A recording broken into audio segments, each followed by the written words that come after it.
On any other occasion, I would spin around babbling like a toddler making up their own song at Bland Soup Grandma restaurant. But in the presence of a Lexus LFA, a Ferrari 812 Superfast is demoted to a mere camera car. In filming the LFA,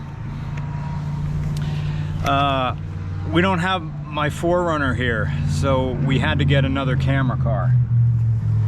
Camera car is right over here. I'm no joke. We're using a Ferrari 812 Superfast as a camera car. An 812 and an LFA are unobtainium. But you know what isn't? A convertible Mustang. The giveaway for the Mustang ends this Wednesday. Click on the link in the description or go to go.getenteredtowin/regular cars, buy a mug or a digital download, and someone's going to win this. It's top-down summertime fun with a hell yeah. Go.getenteredtowin.com/regular cars, mug, digital download, click the link in the description, it'll set you right up. Okay, back to the Ferrari. And even when I'm driving and talking about an 812 Superfast, I can't stop reflecting on the LFA.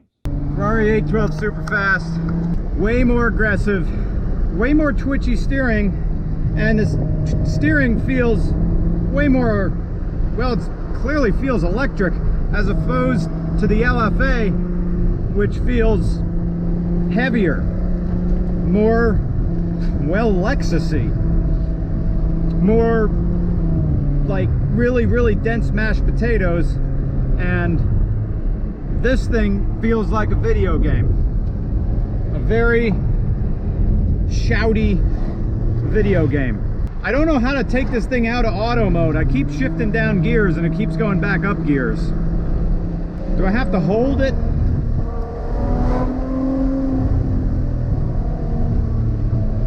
I will say this is a smoother riding supercar than a Lexus LFA. But yeah, definitely more, well, the wheels are wider. These things are so different. Yeah, the LFA is clearly nerdy. But the Ferrari this is more GT style car. Way smoother. But I still want to be up there. I want to be up there in the LFA because I feel like that's an experience that will never come again. Whereas the Ferrari is big boy, made for Americans. This is a 789 horsepower, $350,000 supercar.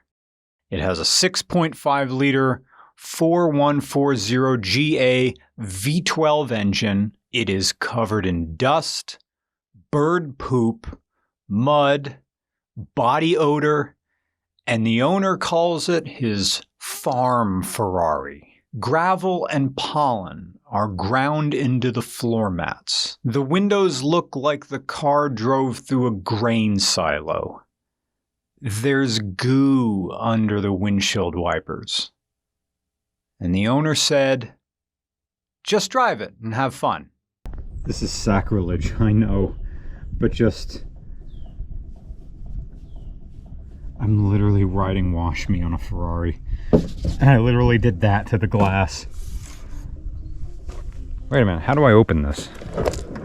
Oh, it's down here. Oh, no, wait, it's up there. Remember how the Lexus glove box went clunk? Oh, hello. Do you want to open the trunk of a Superfast? There it is. It's back there.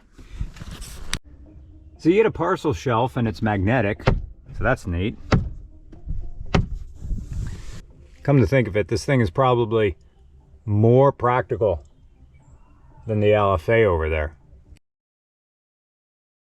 Good enough. You know that singing voice your dad makes whenever someone says we're going out to Joey Tonamoso's original authentic Italian restaurante in Hamilton Township, New Jersey? Ooh, la la la la la la la la, when the moon hits your eye like a big it's-a-me, Mario. Hey, kids, all going for Italian. Oh, when you wake up next to a guy and he's hairier than he looks last night, I'm your dad. That's the 812's whole vibe. Big clicky switches, air vents that look like afterburners, horses on the seats, leather-covered leather seats. Look at the leather. And your dad continues to sing, throwing a bath towel around his neck like a scarf. La la la la la la la, bruschetta, la la la la. I'm going to the home country. I'm gay. Hey son, you gonna sing for your supper? I am. La la la. The LFA is a minimalist director. Like George Miller, the cuts and transitions are so crisp and timed to the millisecond. Remember Fury Road? The action is framed between each shot, so your eyes are already lined up for the next shot. The editing is so brilliant, you don't even notice it's there. The 812 Superfast is Baz Luhrmann. Blah, blah, blah, blah, blah, blah, blah, blah, blah, blah, blah. I'm about to transition to a new screen. Rotation, roulette wheels, horses, black words, red and black colors, again and again. This is a Ferrari, did I mention it's a Ferrari? I'm driving on roads and I have money. I drive a Ferrari 812 Superfast and I stand in front of the ATM with no underwear under my sweatpants so I can slap my balls from belly to asshole while I withdraw cash.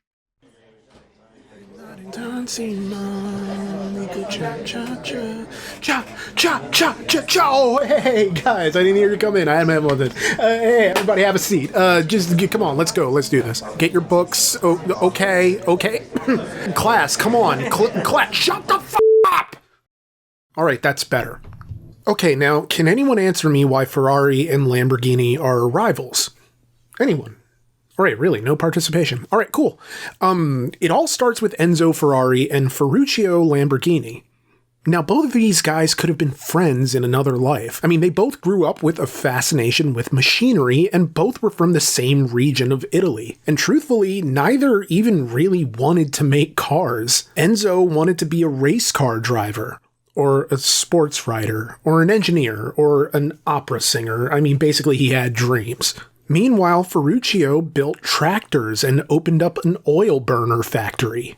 But Scuderia Ferrari went from serving as a works team for Alfa Romeo to Enzo eventually starting his own company in 1939, formally adopting the Ferrari name in 1945, once Alfa Romeo's 4-year prohibition against allowing Ferrari to use his own name on his cars expired. And he would go on to build some of the most buzzed about cars in the industry by the 1950s. I'm talking cars like the Ferrari 250 Berlinetta, the 250 TR Testarossa, the 340mm, the 375mm, and the Ferrari 500, which won a record 7 races in a row in 1952, cementing Ferrari's motorsport dominance. Meanwhile, Ferruccio was key to the post-World War II boom to the Italian economy through his tractor supply business and his oil burner factory that would later produce air conditioners. In short, Ferruccio was a very wealthy man, long before he ever founded Automobili Lamborghini in 1963. So how did these two brands, focused on Italian design philosophies of clean lines, luxurious interiors, and performance engineering, end up at cross purposes?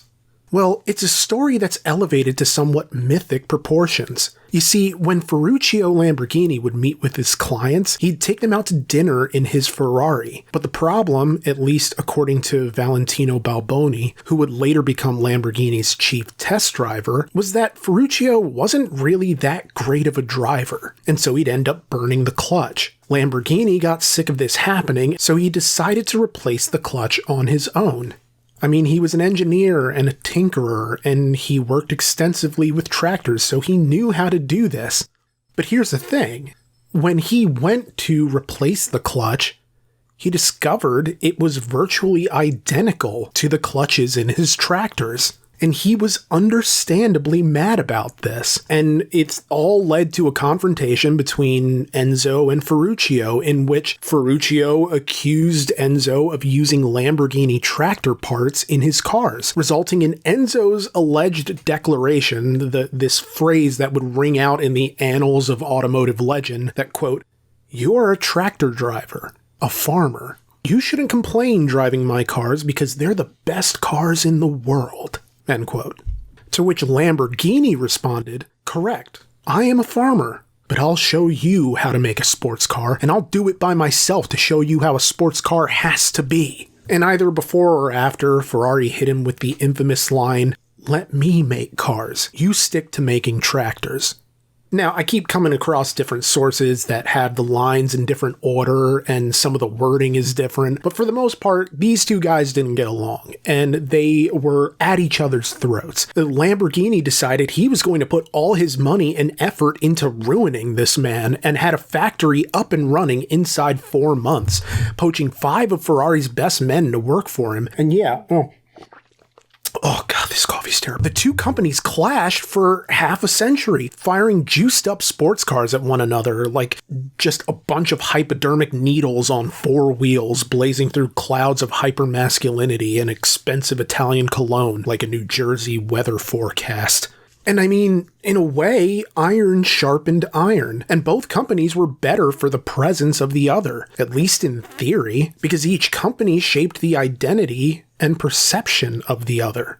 Basically, the more blue-collar origins of the Lamborghini have led to a perception that they're a bit more blunt and unsubtle. They're very ostentatious and flamboyant, not simply because Ferruccio Lamborghini wanted to cover ground on the 20-year head start Ferrari had as an automaker, but because Ferruccio wanted to overshadow what his rival was doing. Enzo had a passion for race cars, and it came through in his design philosophy of race car-adjacent engineering. Lamborghini had a passion for making Enzo eat his own words, and it came out in his approach of making an auto brand that in some ways would privilege excess over the dry, functional minimalism of "car go fast, do fast thing." Okay, so yeah, a Ferrari looks pretty, but its appearance isn't often what Ferrari owners and enthusiasts will mention first in the list of reasons they either own one, love one, or want one. It's the racing heritage, the legacy of more racing victories, top 2 finishes, podiums, and record lap times than any other brand in F1 history. A legacy baked into the design of the car so that the Ferrari owner can claim the high ground in the war of sophistication. The first Ferrari had a V12 engine, and this Ferrari, this 812 Superfast, has a V12 engine. There's a heritage here. You can't own an F1 car, but, I mean, at least in theory, you can own a Ferrari. It's a manifest representation of prestige. The perception of a Ferrari is, this is someone with nothing to prove. Whereas the flashiness of a Lambo screams, guy who goes to the gym so he can post on social media about being at the gym, even though his max bench hasn't gone up a single pound in 5 years. Like, yeah, you have money, but are you about money? Both cars are for the wealthy, but there's a reason Ferrari was labeled the world's strongest brand in 2019 by financial consultancy firm Brand Finance. You go anywhere in the world and people know what a Ferrari represents, for better or worse. Because ultimately, the gap between a Lambo and a Ferrari in the court of public perception is wider than the gap between 2 grad students playing a game of one-up over who got the least amount of sleep. What we have in these two brands is a battle of perception. Can one car brand truly encapsulate the desire for performance and ostentation in a single go? Or are luxury sports cars just the automotive equivalent of intelligent design? Something created to appease both sides that ends up appeasing neither and just escalating an argument that was never going to be resolved in the first place? Hell if I know. But I'm sure the essays for your final will be fun to read regardless. Just remember it counts for 70% of your final grade, making the last 3 months of assignments virtually pointless. But hey, welcome to college. Oh god, that is genuinely the worst coffee I've ever had in my life. Yeah, you know what, class dismissed. Go on, get out of here, guys. I gotta get myself a fresh coffee anyway. Money is tight these days. Good jobs are hard to come by. I've started cutting my own hair. I doubt my old barber would even recognize me anymore. Probably thinks I'm a head hoe, out seeing other barbers. I'd understand if he shot me where I stood next time I darken his doorstep, if the good Lord should ever see fit to let me afford another shave. Life is cutting corners and compromising. But you know where I'm not gonna compromise? On the sweet nectar that fuels my mornings, afternoons, and league bowling nights. When I want the bold flavor of American-grown coffee beans, with notes of chicory and Ferrari owner backwash. Here you go. I reach for a hot cup of Pauper's Roast, premium substandard coffee. Grown fresh on 2.5 acres, repossessed and auctioned off by the state for pennies on the dollar. Pauper's Roast is proudly made in these United States, in the majestic Commonwealth of Pennsylvania. Why the accent if we're based out of Pennsylvania? F*** you, that's why. We dry the beans in a hollowed-out Chevy Suburban with sealed windows. The beans are then roasted in the same burn barrel we use for old winter tires, what 'cause we ain't get winter no more. Every bean is shelled and hulled by hand with a 44 Magnum, then tossed into our secret grinding process. Now, we're not saying it's just a rolling press that we have Terry's mama sit on, but I will say his mama's ass is so big she puts the seat up to take a dump. Ain't that right, Terry? Oh, come on now, we're just messing around. You like these cracks, but hey, if it's your mama, you be careful not to fall in them. Ain't that right, Terry? Look, life is hard enough. You get married, squeeze out a few whelps, and frankly, after a certain age, the only parties you really get to go to are birthdays for your friends' kids. You're tired all the time and you just spend your days counting down until you can fall into the loving embrace of a sweet daddy death. But we both know that's a long ways off, so stay wired with a cup of hot brown. Or yellow if you're using one of those French presses. We're not exactly sure why it turns yellow, but it ain't gonna hurt you none. Because frankly, the data don't exist to really say what it does or don't do long term. So try living in the moment, why don't you? Our Pauper's Roast coffee is smooth, but with a hint of bitterness. Maybe not I'll never own a Ferrari bitter, but I have to drive Terry's mama to the King of Prussia Mall so she can take her Android phone for service at the Apple store. That kind of bitter. I don't need to run on whatever America runs on, and I don't need no fancy-looking witch on my cup. And I'm thinking you don't either. So if you're sick of being late for work because you got stuck in line behind a high school senior ordering a glorified milkshake at 7:30 in the goddamn morning when regular old coffee would get the job done just as well, then skip the line and enjoy Pauper's Roast, premium substandard coffee. Now officially approved by the International Association of Colonoscopy Prep, Pauper's Roast. I'm scared that I won't drive it right, I'm letting you take my spot, so I can watch you take that ride.